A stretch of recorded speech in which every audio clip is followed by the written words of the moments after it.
আজিতার আচমকাই প্রচণ্ড হাসি পেল। কি অদ্ভুত লজিকে তাকে বাড়ির ভিতরে নিল না। আজিতা হেসে উঠল, হাসতে হাসতে বলল, আপনি এক বদ্ধ উন্মাদ ফারিস। ফারিসের সহজ সরল উত্তর। জানি তো। আজিতা হাসতে থাকলো। তার ফারিসের কথাই দারুণ মজা লেগেছে। প্রকৃতি তখন একটু একটু করে জানান দিচ্ছিল রাতের আধার ছাড়িয়ে দিনের আলো আসছে। আশেপাশে মসজিদ নেই, যার দরুন তার টের পাচ্ছে না দূর আকাশে ফজরের আজান দিচ্ছে। ফারিস একটুখানি গাড়ির জানালা খুলল, সঙ্গে সঙ্গে এক শীতল হাওয়া তাকে নাড়িয়ে দিল। আজিতার তখনও মুখ ভরা হাসি। ফারিসের সেই হাসিতে চোখ আটকালো ক্ষণে ক্ষণে বহুবার। ফারিস বুকে হাত দিল, মনে মনে আওড়ালো, এইভাবে হাসবেন না ডাক্তার ম্যাডাম, আপনি হাসলে আমার যে বড্ড ব্যথা লাগে। সময় স্রোতে ভাসমান প্রকৃতি, মাঝে দিন পেরোলো অনেকগুলো, প্রায় মাসের ছুঁই ছুঁই।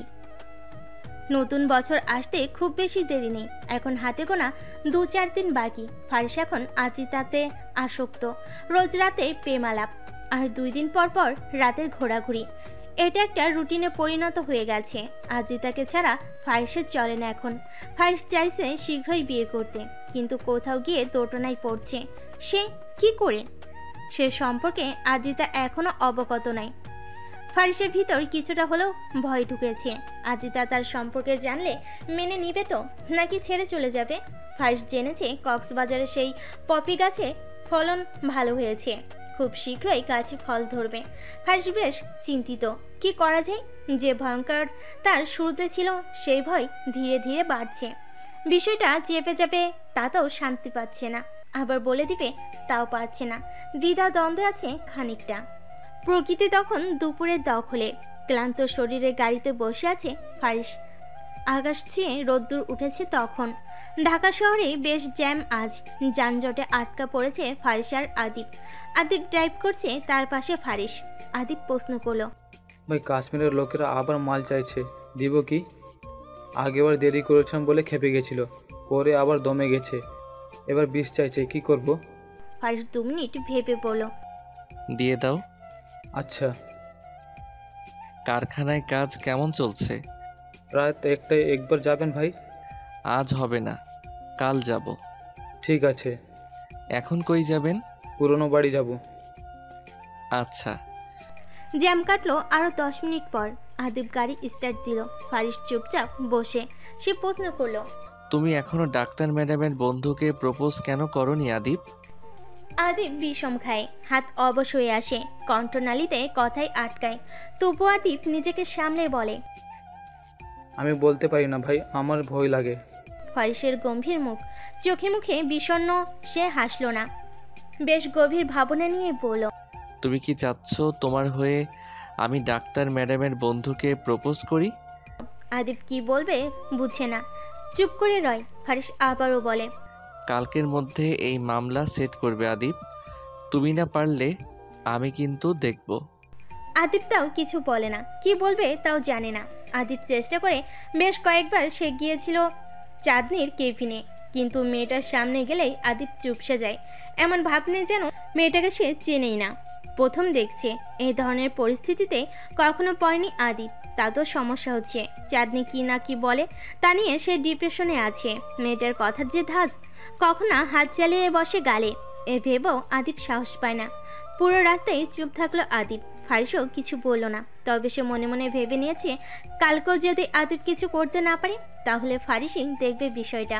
নির্জন দুপুরে গাড়ি এসে থামলো সেদিনের আজিতাকে নিয়ে আসা পুরনো বাংলো বাড়ির সামনে। ফারিস বের হলো, আদিপও নামলো। সেদিনে পুড়ে থাকা ডালপালাগুলো সেখানেই লুটিয়ে পড়ে কালো কুচকুচে রঙেই সজ্জিত তারা। ফারিস সেদিনের পর আর এদিকে আসেনি। ফারিস জ্বলে যাওয়া ডালগুলোতে একবার চোখ বুলিয়ে বাড়ির দরজার মুখে দাঁড়ায়, আশপাশ দেখে। আদিপ টবের নিচে লুকিয়ে রাখা চাবিটা উঠিয়ে ঘরের দরজা খুলতে নিল। হঠাৎই কিছু একটার আঁচ পেল ফারিস। সঙ্গে সঙ্গে সে আদিপের হাত ধরে থামিয়ে দিল দরজা খোলা থেকে। আদিপ বিস্মিত কণ্ঠে প্রশ্ন ছুড়ল, কি হলো ভাই? ফারিস নিজ ঠোঁটে আঙ্গুল দিয়ে বলল, হুশ, চুপ। এখানে কেউ আছে আদিপ? আদিপ বিচলিত হলো, ফিসফিস করে বলল, এখানে কে থাকবে? ফারিস জবাব দিল না। আচমকাই পিঠের পিছনে লুকিয়ে রাখা পিস্তলটা হাতে নিল। আদিব ঠায় দরজার সামনে দাঁড়িয়ে। ফারিস আদিবকে মৃদু স্বরে বলে, একদম নড়বে না, এখানেই চুপটি করে বসে থাকবে, কেমন? আদিব মাথা নাড়ায়, যার অর্থ সে বসে থাকবে। ফারিস আস্তে আস্তে গাড়ির কর্নারটা দেখলো, কারোর পদধ্বনি পাওয়া গেল। ফারিস আচমকাই দৌড় দিল, সঙ্গে সঙ্গে জঙ্গলের ভিতরে লুকিয়ে থাকা কেউ আড়াল থেকে বেরিয়ে দৌড় দিল। ফারিস তার পিছু নিল। লোকটি হতভম্ব হয়ে গেল। ফারিস কাঙ্ক্ষিত লোকটিকে দেখতে পেয়ে পায়ে গুলি করতে নিল, কিন্তু সামনে গাছ চলে আসায় লাগলো না। লোকটি গায়ে চাদর মুড়ি দিয়ে অনবরত দৌড়াচ্ছে। ফারিসও তার পিছনে ছুটছে, কিন্তু লোকটা একসময় পালাতে সক্ষম হলো। ফারিস গুলি মারল, সেটা লাগলো সোজা লোকটির হাতে, তবুও পিছন ঘুরল না। হাত চেপে বেরিয়ে আসলো সেখান থেকে, চাদর লুটিয়ে পড়ল নিচে। ফারিস আশপাশ দেখে বিরক্ত নিয়ে বলল, শিট। ভয়ে কাচমচে হয়ে বসে আছে আদিব, থরথর করে কাঁপছে। গুলির শব্দ কানে আসলেই আদিব প্রচণ্ড ঘাবড়ে যায়। তার শরীর দিয়ে ঘাম বের হয়, নিজেকে সামলাতে প্রায় সময় অক্ষম হয়। ফারিস এসে বসলো তার পাশে, হাতের পিস্তল সরিয়ে বলল, খুব ভয় পেয়েছো আদিব? আদিব ঘাবড়ে গেল। সে বাচ্চাদের মতো করে বলল, আমি এখানে থাকবো না ভাই, আমি এখানে থাকবো না। ফারিস আদিবের মাথায় হাত বুলালো, শান্ত স্বরে বলল, ভয় কেন পাচ্ছ? তোমার ফারিস ভাই আছে না, তোমার কিছু হবে না আদিব। এই ফারিস তোমার কিছু হতে দিবে না। আদিব চুপ করে রয়, কিছু বলে না। ফারিসের মনে পড়ল ছোটবেলার এক ঘটনা, যেই ঘটনার পর আদিব কখনোই তাকে তুই করে বলে না, বলে তুমি করে। সে অনেক বছর আগের পুরনো ঘটনা। তখন মাঝরাত, বাহিরে তুমুল বেগের বজ্রপাত আর বৃষ্টি হচ্ছিল। মাথায় টিন চাপিয়ে রাস্তার এক কিনারে বসেছিল ফারিস আর আদিব। তখন তাদের বয়স 9 কিংবা 10। ফারিসের 10 আর আদিবের 9। আদিব ছোট থেকে অনেক ভীতু টাইপের, সব কিছুতেই তার ভয়, দারুণ ভয়। সে রাতের বজ্রপাত আর টিনের ঝাঁকানির শব্দে আদিব ভয়ে স্তব্ধ। পুরো রাস্তা নির্জন, কুকুরের ঘেউ ঘেউ শব্দ, ল্যাম্প পোস্টও জ্বলছে নিভছে। তখনই কোথা থেকে যেন একটা লোক রক্তাক্ত অবস্থায় ছুটে আসে তাদের দিকে। পায়ে আঘাত থাকায় সে লুটিয়ে পড়ে ফারিসের সামনে। ফারিস আদিব দুজনেই লোকটার কাছে যায়। লোকটা আর্তনাদ ভরা কণ্ঠে বলে, আমাকে বাঁচাও তোমরা, নয়তো ওরা আমায় মেরে ফেলবে। ফারিস তখন সামনে তাকায়। দুজন লোক এগিয়ে আসে, গুলির শব্দ হয়। তার কিছু বুঝে ওঠার আগে লুটিয়ে পড়া লোকটাকে অনবরত গুলি মারা হয় তাদের চোখের সামনে। লোকটি তখন বাঁচার জন্য প্রাণপণ চেষ্টা চালায়, কিন্তু পারে না, মারা যায়। ফারিস আদিব দুজনেই ছোট, তার কিছুই বোঝে না।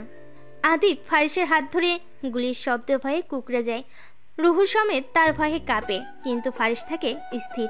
তার দৃষ্টি থেকে ওই লোক দুটোর চোখ আর হাতে থাকা পিস্তলের দিকে।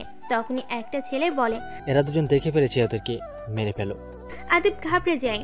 ফারিসের হাত আরো শক্ত করে খামচে ধরে, আমতা আমতা করে বলে, আমাকে মাইরা ফেলো ভাই, আমরা আর বাঁচবো না। আমরা আর বাঁচুম না? কথাটা ছোট্ট ফারিসের বুকে গিয়ে বিঁধে। কি করবে ভাবে। ছেলেগুলো ততক্ষণে এগিয়ে আসে। প্রথম আঘাতটা তারা আদিবকে করে, মাথা ফেটে যায়। আদিবের মুখে গুলি ধরে যেই না শুট করবে, সেই মুহূর্তেই ফারিস মরে থাকা সে লোকটির পকেটের পিস্তলটা উঠিয়ে পরপর কয়েকটা গুলি মারে। আদিব থমকে গিয়ে লুটিয়ে পড়ে নিচে। আরেকটা ছেলে ফারিসের এহেম কাণ্ড দেখে রাগ নিয়ে ছুটে আসতে তার দিকে গুলি তাক করে ফারিস, সেও মরে যায়। দূর থেকে এই ঘটনাকেও লক্ষ্য করে, তার সাথে করেই নিয়ে আসে ফারিস আর আদিবকে। আদিব সেদিন রাতেও এমন ভয়ত কণ্ঠে বলেছিল, আমি এখানে থাকবো না ভাই, আমি এখানে থাকবো না। সময় গড়ালো, পরিস্থিতি সামলে এলো। বাড়ির ভিতরে আর ঢোকা হলো না। ফারিস দীর্ঘ নিঃশ্বাস নিল। মাথায় তখন একটি প্রশ্নই ঘুরছিল, কে ছিল ওই চাদরের আড়ালে? নিজের চেম্বারে বসেছিল আজিতা। তখনই হন্তদন্ত হয়ে কে যেন চেম্বারে ঢুকলো। লোকটি আহত, হাত দিয়ে কলকলিয়ে রক্ত পড়ছে। আজিতা বেশ চিন্তিত স্বরে এগিয়ে এসে বলল, কি হচ্ছে আপনার? লোকটি কোনো মতে বলল, আমার হাতে গুলি লেগেছে, প্লিজ আমাকে চিকিৎসা করো। আজিতা শুনল। দ্রুত লোকটিকে নিয়ে ছুটে গেল ইমার্জেন্সি ওয়ার্ডে। আজিতার ফোনে মেসেজ আসে তখন। ফারিস লেখে, আমার আপনাকে অনেক কিছু বলার আছে ডাক্তার ম্যাডাম, শোনানোর জন্য আমার কিছু সময় চাই। রাত তখন গভীর রাত। শীতের আভাস প্রচুর। বাহিরে বাতাস বইছে, শিরশিরিয়ে উঠছে শরীর। আজিতা আর ফারিস জ্বলন্ত আগুনের নিকট বসে। একটু দূরত্বে, একদম নিরিবিলি পরিবেশ। শহর ছেড়ে দূরে, নদীর স্রোত বইছে কাছে। ফারিস আদ্রিতার পানে তাকানো, তার দৃষ্টি শান্ত, স্বাভাবিক, নির্জীব। কিছু ভাবছে। আদ্রিতা পরখ করলো তা। সে দেখছে বেশ অনেকক্ষণ যাবৎ ফারিস তাকিয়ে আছে তার দিকে, কিন্তু কিছু বলছে না। অথচ ছেলেটা ফোনে মেসেজ দিয়ে বলেছিল সে কিছু বলতে চায়। আদ্রিতার কণ্ঠে দৃঢ়তার ছোঁয়া মিলল। আঙ্গুল কষলে বলল, মিস্টার বখাটে। ফারিসের ধ্যান ফিরল, আশপাশ দেখল। পর মুহূর্তে আদ্রিতার চোখের দিকে তাকিয়ে বলল, জি বলুন। আদ্রিতার নিরাশ চাহনি অসাধ্য ফুটে উঠেছে মুখে। আদ্রিতা একটু এগুলো সামান্য দূরত্ব ঘুচিয়ে পড়ল। কি হয়েছে আপনার, কিছু বলছেন না কেন? ফারিস নিরুত্তর। আদ্রিতার দিকে তাকিয়ে আদ্রিতা হাত ধরল ফারিসের। আবারও প্রশ্ন ছুড়ল, কি হয়েছে, কিছু বলছেন না কেন? ফারিসের চোখে মুখে বিস্ময়, অস্থির লাগছে ভিতরটা। সে শীতল স্বরে এতক্ষণ পর আওড়ালো, আমায় একটু জড়িয়ে ধরবেন ডাক্তার ম্যাডাম, আমি নিজেকে সামলাতে ব্যর্থ হচ্ছি। আদ্রিতার বুকের ভিতর মোচড় দিয়ে উঠল। মানুষটা এমন তো করে না কখনো। হ্যাঁ, মাঝে মাঝে আবদার করে হাত ধরার, মাথায় হাত বুলিয়ে দেওয়ার, কোলে মাথা রাখার, কিন্তু আজকের কণ্ঠস্বর কেমন যেন ঠেকল আদ্রিতার। খুব বেশি অসাধ্য ফুটে উঠেছে ফারিসের চোখে মুখে। আদ্রিতা বেশি সময় নিল না, সে নিজ থেকে জড়িয়ে ধরল ফারিসকে। ফারিসও ধরল, তার বুকের ভিতর টিপ টিপ করছে, শ্বাসটা বুঝি আটকে আসছে। এক ভয়ানক খারাপ লাগা কাজ করছে। আদ্রিতা তাকে ছেড়ে চলে যাবে কিনা ভাবলেই তার মস্তিষ্ক ফাঁকা ফাঁকা লাগছে। আদ্রিতা ফারিসের পিঠে হাত বুলালো। ফারিসের গায়ে জড়ানো ছিল শুধু ছাইরঙ্গা শার্ট, গায়ে কোনো গরম পোশাক ছিল না। তার নাকি গরম লাগছে, সেজন্য গায়ের জ্যাকেট খুলে রেখেছে মাটিতে। আদ্রিতা ফারিসের পিঠে হাত বোলাতে অনুভব করলো ফারিসের পিঠের সেই ক্ষত, লম্বা আকৃতির রেখাটা এখনো হাতে বিচ্ছে। আদ্রিতা প্রশ্ন করলো, এবার বলুন কি হয়েছে, আপনি এমন অস্থির লাগছে কেন? ফারিস চোখ বন্ধ করে বলতে লাগলো, আমি আপনাকে কিছু বলতে চাই, কিন্তু বলতে পারছি না। কেন পারছেন না? আমার ভয় লাগছে। ভয় কিসের, আমি তো আপনার আপন মানুষ, আমাতেও এত ভয়? কথাগুলো এত তেতো যে আমি নিজেই সইতে পারছি না। আদ্রিতা চিন্তিত হলো, তবুও নিজেকে সামলে বলল, তো ভাবছেন কেন, বলেই ফেলুন না। ফারিস প্রসঙ্গ পাল্টালো, অদ্ভুত স্বরে বলল, আমায় কি আপনি খুব ভালোবাসেন ডাক্তার ম্যাডাম? চমকে উঠল আদ্রিতা, বিস্ময়কর কণ্ঠে পড়ল, হঠাৎ এ প্রশ্ন?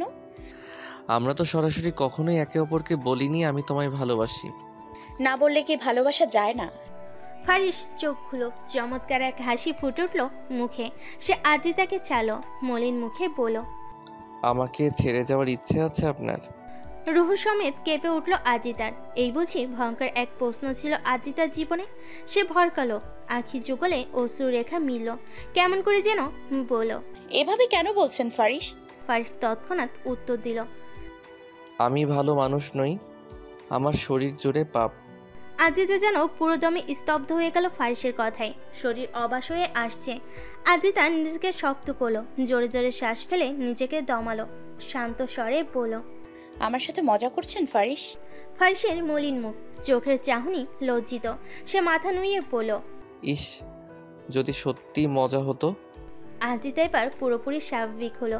সিরিয়াস কণ্ঠে ফারিসের চোখের দিকে তাকিয়ে বলল, আমার দিকে তাকিয়ে বলুন ফারিস, কি হয়েছে, কি পাপ করেছেন আপনি?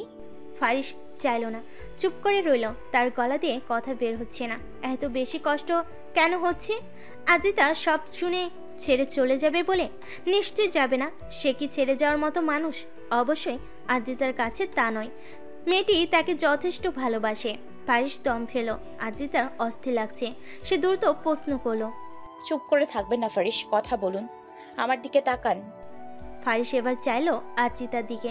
মেয়েটার চোখ জুড়ে অস্থিরতার ছোঁয়া, সবটা জানার আগ্রহতা, চিন্তিত ভাব, থমথমে শরীর, সবটাই বুঝছে ফারিস। ফারিস আশপাশে আবার তাকালো। বিতৃষ্ণা লাগছে, পানি খেতে ইচ্ছে করছে। তৃষ্ণাত্মর ঠেকছে গলায়, কিন্তু আশেপাশে পানি নেই।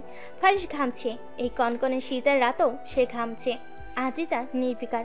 ফারিস বলল, যদি কখনো শোনেন আমি মানুষটা। ফারিস বলতে পারছে না, তার গলা ধরে আসছে। আশ্চর্য, এত বেশি কষ্ট কেন হচ্ছে? এমনটা তো হওয়ার কথা না। ফারিস বসা থেকে উঠে দাঁড়ালো আচমকা, তত্তর করে বলল, আপনি এখানে চুপটি করে বসুন, আমি এক্ষুনি আসছি। আজিতার পাল্টা জবাবের অপেক্ষা করে না ফারিস, চলে যায়। আজিতা স্তব্ধ নয়নে তার পানে তাকিয়ে। বড্ড বেশি কি কষ্ট পাচ্ছে কোনো বিষয় নিয়ে? আজিতা দীর্ঘশ্বাস ফেল, নিচে শুয়ে রাখা ফোনটা হাতে নিল, কিছুক্ষণ চেয়ে থেকে আবার বন্ধ করে দিল। এরপর চাইলো আগুনের ফুলকি দিকে। দাউ দাউ করে জ্বলছে আগুন, শীতের রেশ বেজাই কম। ফারিস ছুটে এসে গাড়ির নিকট দাঁড়ালো। গাড়ির ভিতর থাকা পানির বোতলটা নিয়ে ঢকঢক করে পুরো এক বোতল ঠান্ডা পানি গিলে নিয়ে শান্ত হলো। বার কয়েক নিঃশ্বাস ফেলল। এর মধ্যে মিনিট 5 যেতেই ফারিস নিজেকে সামলাতে সফল হলো। গায়ের অস্থির ভাবটা কাটলো, শীত ঠেকলো। এবার ফারিস চিন্তা করলো, আজ বলবে না, কাল বলবে। ভয় হই হোক, কালকেই বলবে সব। তারপর আদ্রিতা যা সিদ্ধান্ত নেয় সবটা আদ্রিতার হাতে। বুকে জড়িয়ে নিলে যত্নে রাখবে, আর ছুঁড়ে ফেলে দিলে ভাবলো না ফারিস। আর কিছুক্ষণ চুপচাপ দাঁড়িয়ে থেকে চলে গেল আজিতার নিকট। রাত তখন শেষ প্রহর চলছে। আজিতা আর ফারিস বাড়ির পথে যাচ্ছে। ফারিস চুপচাপ গাড়ি চালাচ্ছে। আজিতা ঘুরে ঘুরে তাকে দেখছে, কিছু বলতে পারছে না। আজিতা অনেকক্ষণ হাঁ হুতাশ করে শেষমেশ প্রশ্ন করেই বসলো, আপনি তো কিছু বললেন না ফারিস। ফারিসের চোখ মুখের চাহনি আগের চেয়ে ভিন্ন। ফারিস বলল, কিছু বলবো ভেবেছিলাম, কিন্তু এখন বলতে ইচ্ছে করছে না। আজিতা ভেবাচাকা খেলো, অদ্ভুত স্বরে বলল, আপনি কি একটা পাগল? হতে পারি, জানা নেই। আদিত্যের চোখে মুখে রাগ ফুটে উঠল। এমন মিনিটে মিনিটে রং বদলানো পুরুষ মানুষ দুটো দেখনি। সে নাক মুখ ফুলিয়ে পড়ল, আপনি একটা অসভ্য মানুষ। ফারিস হাসলো, অদ্ভুত সুন্দর দেখালো সেই হাসি। একটু থেমে নীরব কণ্ঠে শুধালো, আমাকে অসভ্য বলবেন না ডাক্তার ম্যাডাম, আমি সত্যি সত্যি অসভ্য হয়ে গেলে আপনি কিন্তু সইতে পারবেন না। আদিতার চোখ রাঙ্গালো। ভেবেছি কি এমন আধখাও কথাবার্তা বললেই আদিতা গলে যাবে? আজিতার খুব রাগ হচ্ছে। কেউ কিছু বলবে বলেও যখন বলে না তখন তার দারুণ রাগ হয়, যেমন এখন হচ্ছে। আজিতাদের গাড়ি এসে থামলো আজিতার বাড়ির সামনে। আদিতা কোনো কথা না বলে রাগ নিয়ে বেরিয়ে যেতে চেয়েছিল, কিন্তু পারল না। এক পুরুষালীর ভারী কণ্ঠ তাকে থামালো। সে বলল, আদ্রিতা শোনো। এই প্রথম ফারিসের মুখে নিজের নাম শুনতে পেল আজিতা। সে থমকালো, ভরকালো, অবাক হয়ে চাইলো ফারিসের দিকে। ফারিস আজিতার হাত ধরল দ্বিধাহীন, খুব সরল কণ্ঠে বলল, আমার একটা সুন্দর নিরিবিলি বিকেল চাই ডাক্তার ম্যাডাম। আজিতার চোখে মুখে আবারও বিস্ময়। সে বলল, বিকেল? আপনি তো আসেনি রাতের বেলা, বিকেল পাবো কই? কালকের বিকেলটা কি আমায় দেয়া যায়? আজিতা কিছু সময় ভেবে বলল, আপনি থাকবেন? তড়িৎ উত্তর ফারিসের। আপনি রাখবেন? আজিতা হেসে উঠল আচমকা, মিষ্টি হেসে জবাব দিল। ভেবে দেখবো। আজিতা বেরিয়ে গেল। ফারিস আবার বলল, বিকেলটাই কিন্তু ভিন্ন কিছু চাই ডাক্তার ম্যাডাম। ফারিস দাঁড়ালো না আর। আজিতার কথাটা বুঝতে 2 সেকেন্ডের মতো সময় লাগলো। পর মুহূর্তেই নিজের দিকে তাকিয়ে অস্পষ্টনীয় ভাবে পড়ল। ঠিক আছে মিস্টার বখাটে। পরের দিন আজিতা হসপিটাল বাঙ্ক দিয়েছে। সকাল সকালেই ফোন করে বলেছে বিকালটাই না থাকলেও রাতের বেলা যাবে, অনেক দের অবধি থাকবে। মৃদুলের বিয়ের ডেট পড়েছে সামনে। মুনমুন আর রনির সম্পর্কটাও মেনে নিয়েছে তাদের পরিবার। খুব শীঘ্রই তাদের বিয়ে পড়ানো হবে। আশিফের খাতা এখনো খোলেনি, তবে শীঘ্রই খুলবে বলে ভেবে নিয়েছে সবাই। চাঁদনির ব্যাপারটাও এখনো আটকে। এর একটা কিছু করতেই হয়। আদিপ প্রায়শই তাদের হসপিটালে আসে, এটা ওটার ছুতা দিয়ে পাশ কাটিয়ে যায়। কিন্তু আদৌ কী কারণে আসে আজিতা বুঝি একটু হলেও ধরতে পারে। বেলা 11টা। সূর্যের তাপে তেজ মাখা রোদে ঘুম ভাঙলো আজিতার। ফোনের কিরিং কিরিং শব্দ বাজলো তখন। আজিতা ফোনটা তুলো, ঘুমু ঘুমু কণ্ঠে বলল, জি বলুন মিস্টার বখাটে। তখনই পাশ থেকে হতাশা সুরে বলে উঠল ফারিস। আপনাকে কতবার বলবো আমি বখাটে নই? আজিতার নিদারুণ সুখময় কণ্ঠ। জানি তো। বেশ কিছুক্ষণের নীরবতা চলছে দুজনের মাঝে। ফোন কানে দিয়ে রেখেছে ঠিকই, কিন্তু কেউ কিছু বলছে না। আজিতার মুখ খুলো অনেকক্ষণ পর।